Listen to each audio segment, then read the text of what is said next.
যেসব স্বামীরা অবহেলা করে তাদেরকে একদম মন থেকে থ্যাংক ইউ বলা উচিত। কানে লাগলো?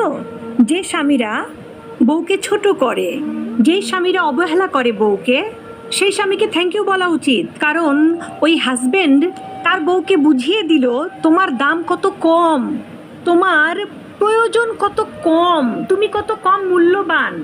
এবং এইটা শোনার পরে তুমি যদি বসে বসে কান্দো, ডিপ্রেস হয়ে যাও, বসে থাকো ঘরের মধ্যে, তাহলে নিজের গালে নিজের ঠাডায় দুটো থাপ্পড় মারা উচিত।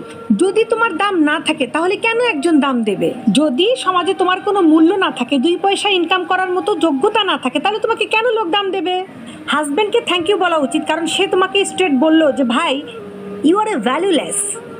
তখন কোমরের শাড়িটা প্যাঁচাও, ফেসবুকে একটা পেজ খোলো, ভিডিও দেওয়া শুরু করো।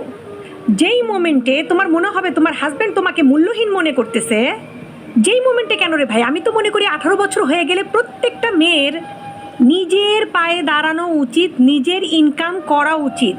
তাতে তার মাথায় যদি কেউ পিস্তল ঠেকায় যে তুই কাজ করবি না, তারপরেও কাজ করা উচিত।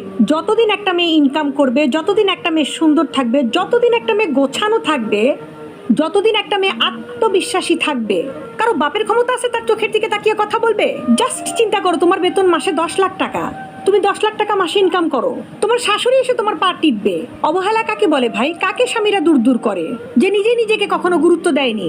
একটা কথা মনে রাখবেন, তুমি গবরে জন্মেছো, নষ্ট জায়গায় জন্মেছো, নষ্ট পরিবেশে বড় হয়েছো, এটা তোমার অপরাধ না। তোমার অপরাধ হচ্ছে তুমি পদ্মা নদী দেখেছো, টলটলে জল দেখেছো, তারপরেও তুমি নর্দমায় পড়ে আছো। এটা হলো অপরাধ।